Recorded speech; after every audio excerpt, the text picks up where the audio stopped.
beneficiary of FTD or FarmTech Philippines. So your insights will help us understand the impact of our work and improve our services to serve the needs of the community better.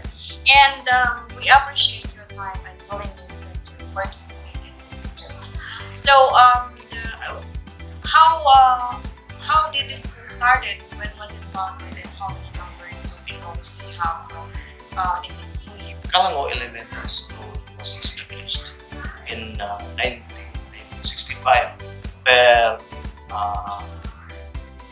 data given by our previous school in Calango.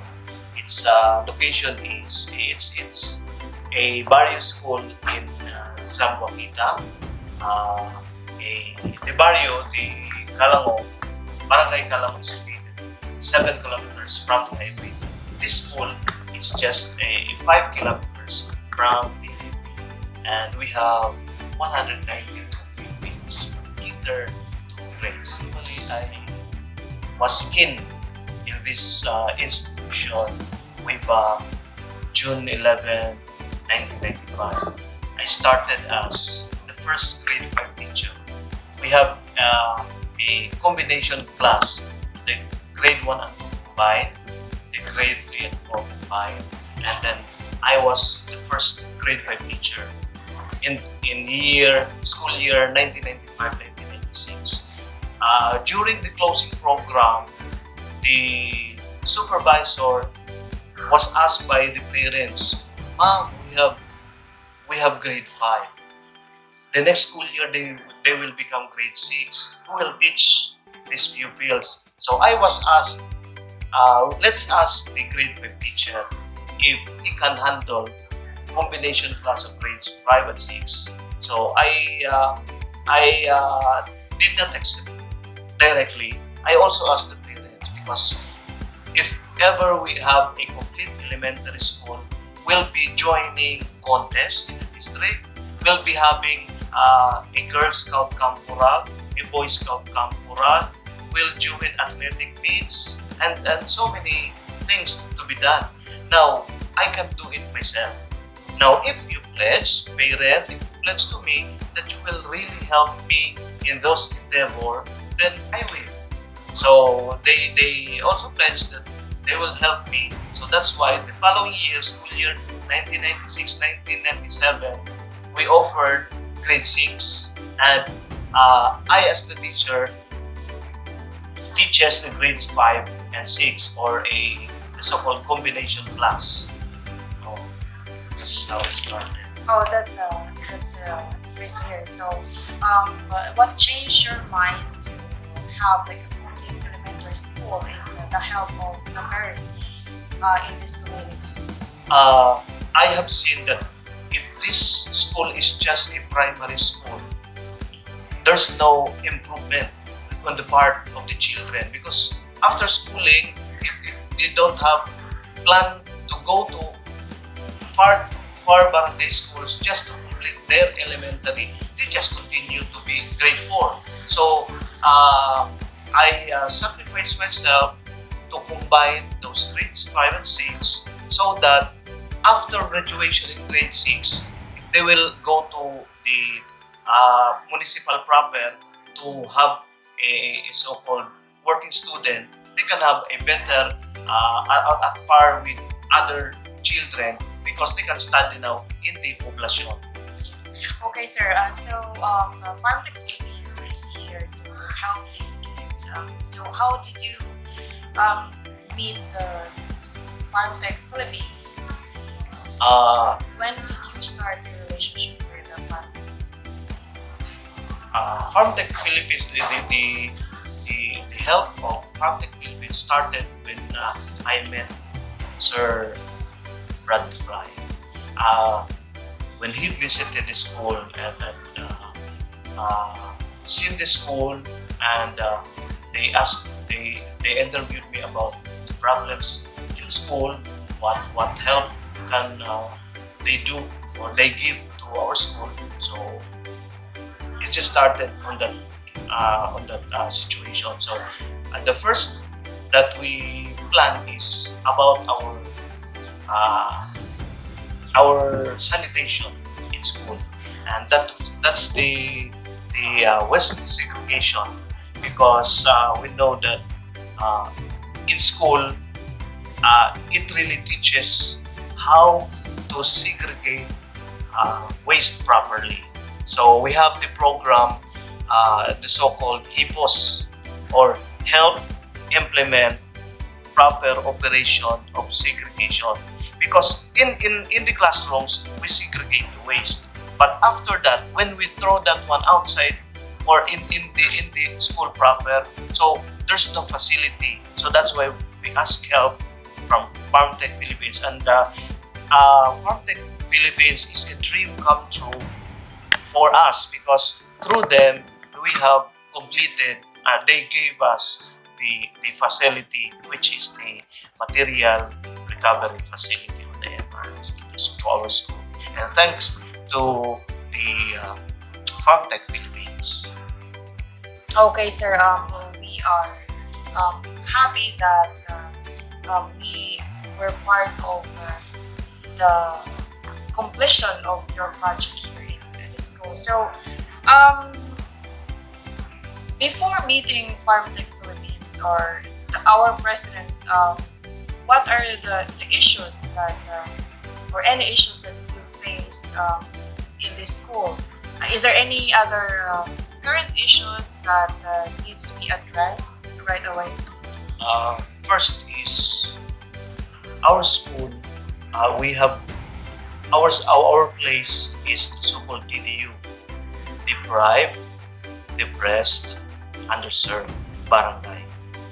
And of the 10 barangays in the municipality of Sambuquita, we are the biggest barangay.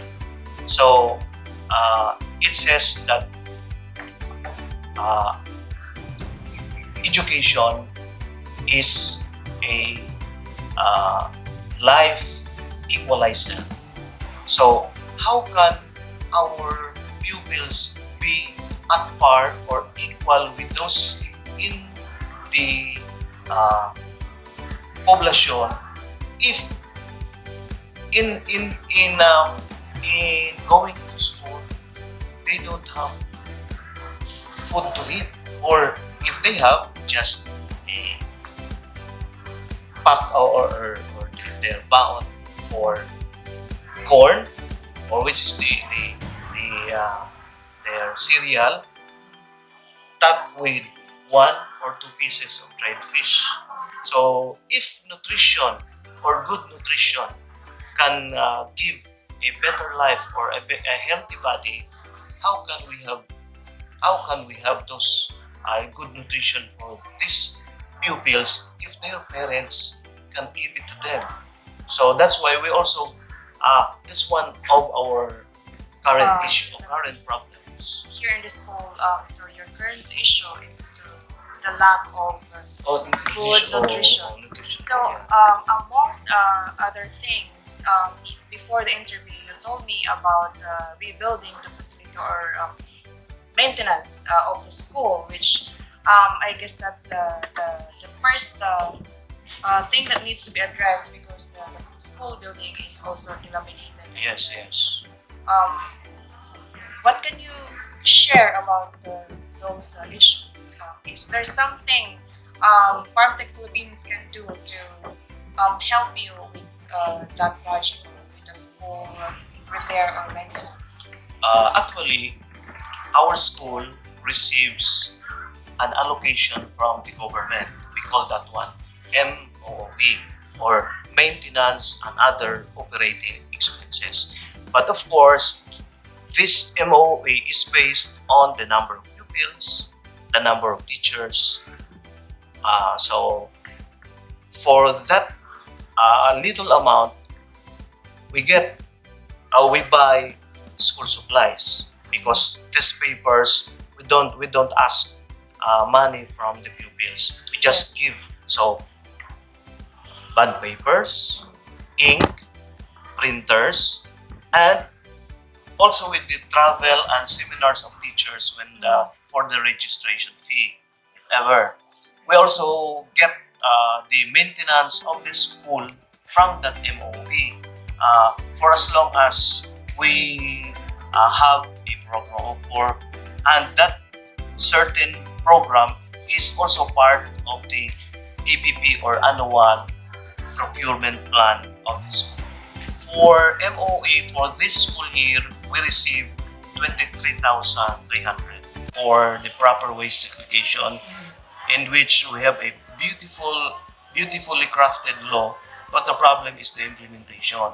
So by the gift of MRF from FarmTech Philippines, we have truly, shall I say, follow the law from also our municipality have a municipal ordinance on waste segregation. That's right. So that's why we also ask the part of Menro for a group of people working in the Menro to help also disseminate the information. Like for example, we have now the facility. The Menro, people from the Menro come here and they will give information dissemination to pupils on how to segregate the waste, and also they also pledge that all the waste, the recyclable waste that we can we stock in the MRF facility, they will get it monthly. So from that purpose alone, or from that project alone, our school is also having an implementation of that law together with the help of the LGU, that they will also get what is stuck in our MRF. Yes, that's good to hear, sir. Personally or professionally, can you describe or share your experience with FTP or FarmTech Philippines? What are the positive impacts FarmTech Philippines has in your school or in the community? FarmTech Philippines is really of great help in the school, just because they what we have planned cannot be implemented just because the school rely only on the MOE. But with FarmTech Philippines, when we have plans and they ask us what help can they give to us, and then we explain to them these are the things that we need, they really give it to us. So they are a blessing or a gift from God to us, FarmTech Philippines. Thank you, FarmTech Philippines. Thank you, sir. So, in terms of services that we offer, what do you think sets the FarmTech Philippines apart from the other organizations, non-profit organizations? For me, FarmTech Philippines is first, when we plan for constructing a facility, a feeding facility, or shall we say canteen for the school, they really started with the school location or the whole lot. So they gave us a surveyor to survey really on what's the place, or where's the place located, what's the best place to put up the canteen. And they also sent us an architect to plan out what's best, which have comfort, shall we say ventilation, and nowadays the state of the art canteen for the school. And then the only problem is that because of the bureaucracy, in which from school we ask permission to the district, from the district to the division, from the division office to the regional office. It make the plans not shall I say on the go. it slows down our plans Our for project, yeah, yes. yeah. I agree with you on that. But we already know that we are trying to speed it up so we can feed these kids in this school. Yeah, So, um, what can you say about the feeding center that Farm Tech Philippines would like to build beside the school?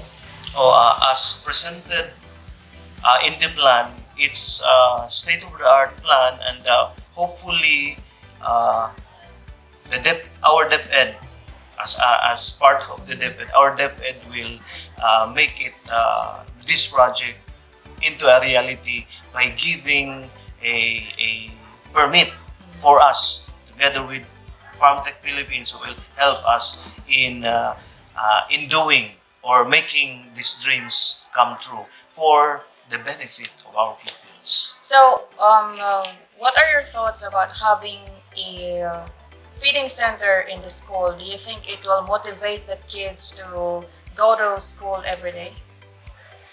Yes, because of the saying, a healthy body leads to healthy mind. So if these pupils of us will have nutritious food, which they cannot find it in their homes, so they have the reality that I will go to school because in doing so I can have a good food, a nutritious food, good for the body, Yes.